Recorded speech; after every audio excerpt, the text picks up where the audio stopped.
ও মধু বাবা, ও আল্লাহ, তোমার মতো এত সুন্দরী নারী যদি রিমান্ডে নিয়ে ডিম মিম খাওয়াই নাকি?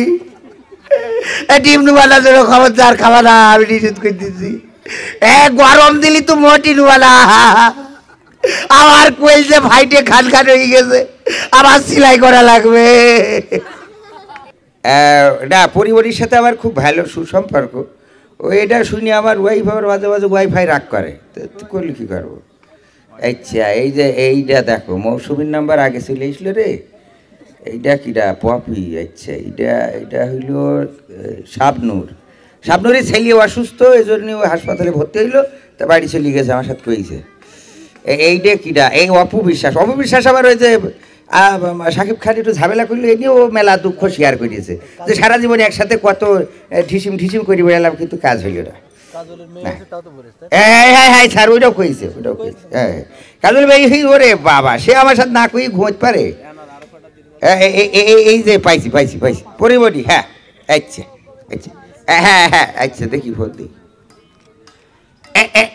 এই হ্যালো, এই হ্যালো, হ্যাঁ পরিমণি। হ্যাঁ গো, হ্যাঁ গো, কনে তুমি এখন? হ্যাঁ, তুমি জেলখানায়।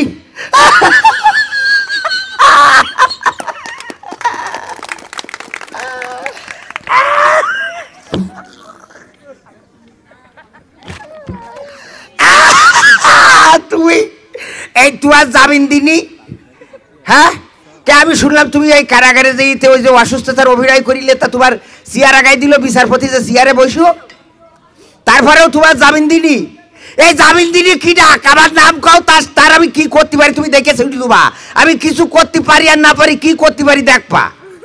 হ্যাঁ, কিটা? সে কোন বিচারপতি? কত বিচারপতি আমি পাঞ্জাবির পকেটে করে ঘুরিয়ে নিয়ে বেড়াই। এটা শোনো, আমি একটা কথা কই, শোনো, আসলে শোনো, এই তোমার যে সিয়ারাজ ডক্টর জাফরুল্লাহ স্যার কইছে যে তোমার আসলে জামিন পাওয়া যোগ্য তুমি। হ্যাঁ, এরপরেও বোঝে না কোন বিচারপতি, বোঝে না কোন বিচারপতি। তোমার মতো সিয়ারা কয়জনের আছে আমাদের দেশে? কয়জনের আছে? তোমার চাষির যে সিয়ারা, আমি তাকালি পাতা ভাত খাতে পারি নি। পাতা ভাত খাতে গেলে আমার মন খারাপ হয়। আমি তোমার না দেখি আমি কোনোদিন আমি ঘুমোতে পারি। তুমি কারাগারে গিয়েছাও, আমি আজকে নিঃসন্দেহে নিজে নিজে স্টক করে বেরিয়ে যাবো। আমি কিন্তু স্টক করবো। আর তুমি খারাপ কথা শুনে, তোমার কষ্ট হচ্ছে শুনে আমাকে। ও মধু বাবা, ও আল্লাহ, তোমার মতো এত সুন্দরী নারী যদি রিমান্ডে নিয়ে ডিম মিম খাওয়াই নাকি? ডিম নুবালা যেন খবরদার খাওয়া না, আমি নিষেধ করে দিচ্ছি। গরম দিলি তো মোটি নুবালা, আমার কোয়েল যে ফাইটে খান খান হয়ে গেছে, আবার সেলাই করা লাগবে। বাবা, আমার কিডনিতে ডিস্টার্ব দেবে, আজকে ডিস্টার্ব দে, আমার রক্ত চলাচল বন্ধ হয়ে গেছে। হ্যালো পরিবারই, আসু না। তোমার মতো সুন্দরী নারী যারা জেলে দেয়, ওরা আজ যাই হোক জীবনে নায়ক হতে পারবে না। ওরা নায়কের ওরা হইলো এই দেশের নায়কদের জন্য ওরা অভিশপ্ত, ওরা অমিক্রণ ভাইরাস। হ্যাঁ শোনো, আমি শেষ কথা কই, এই তোমার আমি কভার করি কইছি যে তুমি ভালো হয়ে যাও, নামাজ পড়ো, একটু মসজিদ মুখী।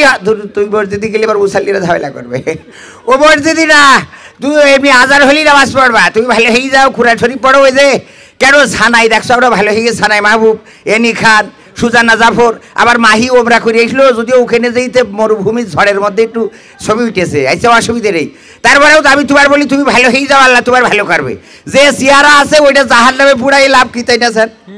এত সুন্দর চেহারা জাহার নামে যখন দাও দাও করে চলবে, আমি জান্নাতে দেখতে পারবো না, আমার সহ্য হবে না, আমি ওখানে ঝাঁপতে বেরোই পারবো, আমার ভাল লাগবে না। কারণ এত সুন্দর মানুষ তুমি। ডক্টর জাফরুল্লাহ স্যার বুড়ো বয়সে তোমার কত কথা কইলো যে তুমি সুন্দরী। আবার ওই একটা সেই লেখক আছে, ওই যে জাফর, ওই আমেরিকায় থাকে, কিনা গপ্পার না, আবুল গপ্পার না কি জন্য, আগা চৌধুরী, আগা খান না আগা চৌধুরী, আব্দুল গপ্পার চৌধুরী, সংক্ষেপে আগা চৌধুরী, বাসের আগা না। হ্যাঁ, আগা চৌধুরী তোমার কাছে চিঠি লিখেছিল, বুড়ো বয়সে প্রেম করতে চাই। কত কাজা করে চিঠি লিখিল, হাসপাতালের বেডে বসে তোমার জানি পরাণের মধ্যে খসখস করে উঠছে। আমার কষ্ট আছে শোনা। আর তুমি কইও না, তুমি জামিন পালি এবার একটা মিস কল মেরে নে। আচ্ছা মিস কল দেবা, কিন্তু আমার ফোনে ডাটা নেই। আচ্ছা স্যার মন ভেঙে গেছে স্যার, এই নায়িকা যারা জেলে দেয় ওরা কারা স্যার? আমি যদি বিচারপতি হতাম, আমি ওই বিচার, আমি যদি দেশ শাসন করতাম আমি ওর বাইরে ফেলতাম, ফাঁসি দিতাম ডাইরেক্ট।